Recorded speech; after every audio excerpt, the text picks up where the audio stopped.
Hi guys, welcome to Cooking in His Kitchen, the podcast.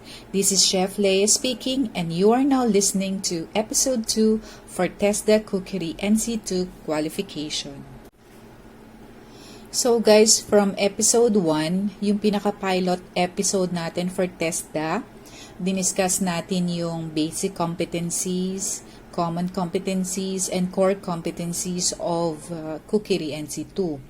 And then, we also discussed the introduction and inintroduce ko sa inyo kung ano yung Cookery NC2, ano yung may expect nyo from taking the course or yung ating level 2 Cookery NC2 qualification. So, for today, we are going to discuss yung topic na mapag-uusapan during the training or yung inyong topic during the training for this particular qualification. So sabi nga natin, we have the first competency, which is the basic. But before we move forward to the topic that you are going to expect during the training, let me just give you some more detailed information kung ano yung may expect nyo during the training. So, I will just read some of the clause from training regulation from TESDA, authored by TESDA, of course, because the module that I have prepared, sabi ko nga sa inyo, ay based on the training regulation of TESDA. Okay? So, a person who has achieved this qualification is competent to be employed in any of the following position in the garde-manger, pastry, or in the hot kitchen section as cook or commis assistant cook. So, ngayon guys, if you are not yet aware, if you are planning to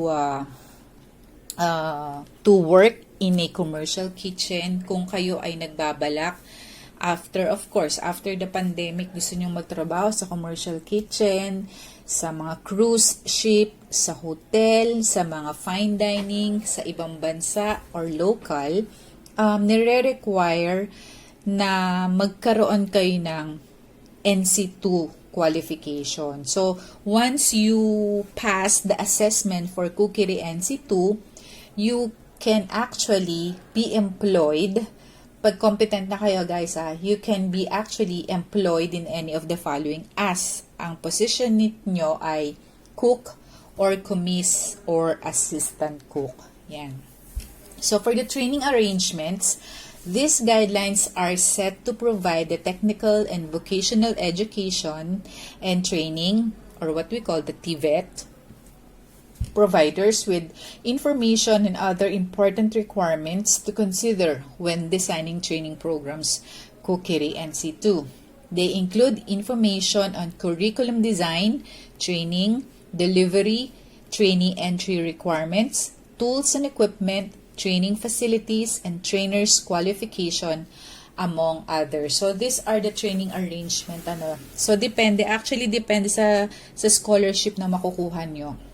Okay, so we will discuss more of that siguro after nating matackle yung mga topics natin for Cookery NC2. Yung mga ganong questions, siguro na yon, mga last part na ng ating episode yon. Okay? So the curriculum design, ang course title nito is Cookery NC2 Level 2. So ito yung tinatawag nating Level 2 Cookery. Okay? So, the nominal training duration is for basic competencies. Ibig sabihin yung oras na i-google nyo during the training for the basic competency would be 18 hours. Okay? So, you will have a discussion for 18 hours for the basic competencies. And then, for common competencies naman, you have also 18 hours to discuss.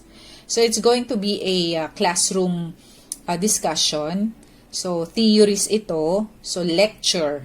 So, for the first 2 weeks of your scholarship training, you will have your sa panahon ngayon, actually, binago na rin yung arrangement. You will have your online training. Okay? This whole training duration, which is 316 hours, has already been divided to online class and face-to-face. So, yun yung nadagdag natin as part of the new normal. We have the blended learning now. So, it's going to be online and face-to-face. So, again, for basic competencies, you have 18 hours, okay, to complete. And then for common competencies, we have 18 hours as well. Alright? And then for core competencies, which I said a while ago, from my last podcast, from the last episode that we had, ang core competencies ay 13, correct? So, ang hours nyo na igugugol dito ay 280 hours. Okay? So, basically, 2 hours, I think, or 4 hours per core competency ang i-discuss nyo. Depende sa arrangement or depende sa design ng inyong module dun sa ginawa ng inyong trainer, kung sino yung magiging trainer nyo. So, depende sa kanya if it's 2 hours to 4 hours na online. And then, the rest of the hours would be allotted for your face-to-face or kitchen activity. Okay, so 18 hours plus 18 hours plus 280 hours is equivalent to 316 hours. So that's the training duration for Cookery NC2. So depende yan kung ilang weeks yan or ilang months yan tatakbo, because naman right now hindi pa pwedeng mag face-to-face dahil we still have this pandemic. So, ayan. So, next, for the course description, we have the Cookery NC2 qualification consists of competencies that a person must achieve to clean kitchen areas, cook, prepare hot, cold meals, and desserts for guests in various food and beverage service facilities. So, yun yung course description nyo. So, that's Cookery NC2 qualification. So, guys, we have discussed the basic competencies, So, unahin natin ito.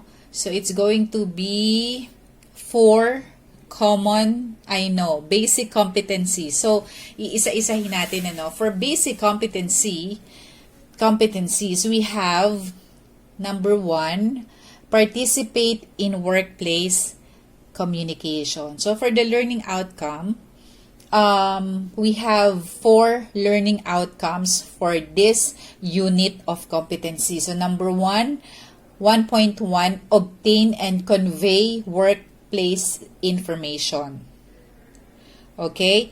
Number 2, 1.2, speak English at a basic operational level. Number 1.3, complete relevant work-related documents. Number 1.4, participate in workplace meeting and discussion. So, yung pinaka-topic natin dito would be discussed on a separate episode pa din. Okay? Iisa-isahin muna natin to lahat para at least guided kayo step by step. Alright? So, for the methodology or the methods of teaching for this unit of competency ay you'll have group discussion, you'll have interaction, and practice session. And the assessment approach naman, you will be assessed or evaluated through your demonstration, observation, interviews, and questioning. So, yun yung inyong first unit of competency for the basic competencies. Okay? So, number 2, since 4 ito guys, di-discuss natin tong 4 isa-isa. So, number 2, we have work in a team environment. So for the learning outcomes for this particular unit of competency, we have also 4. 2.1, describe and identify team role and responsibility in team. Number 2.2, describe work as a team member. Number 2.3, work effectively with colleagues. 2.4, work in socially diverse environment. So this will be your topic of discussion during your training for basic competencies number 2. So for the methods of teaching or learning as well, we have discussion, interaction, simulation, games. Okay? And then for the assessment approach, you'll have also demonstration, observation, interviews, questioning. Okay, so that would be your activities for this particular unit of competency. Now, going to the 3rd unit of competency for the basic, we have practice professionalism. For this unit of competency, you will discuss or the learning outcomes for this. 3.1, integrate personal objectives with organizational goals. 3.2, set and meet work priorities. 3.3, maintain professional growth and development. Okay, so for the methodology, we have the discussion, interaction, and role play. And the same with the assessment approach, it's going to be demonstration, observation, interviews, and questioning. Alright, so last but not least, for the basic competencies, number 4, we have practice occupational health and safety. So for this one, the learning outcomes would be 4.1, evaluate hazard and risks, control hazards and risk for number 2. Number 3, maintain occupational health and safety awareness. Number 4.4, perform basic first aid procedure. Okay, so for the methodology, we have lecture discussion, case study, plant tour, symposium, and then for the assessment approach, you have observation and interview.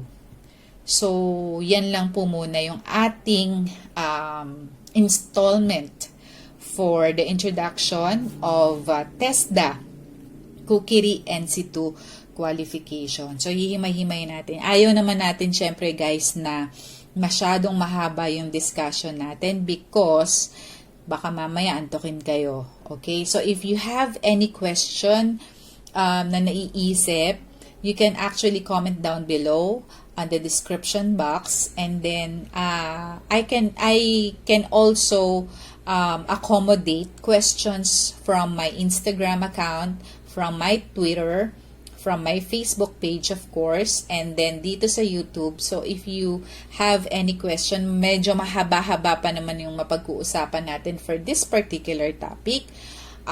You can actually think of any questions that you would like to ask regarding the TESDA Cookery NC2 qualification. Okay? So, ito po ang inyong Cooking in a Kitchen. Until my next podcast, guys. Thank you!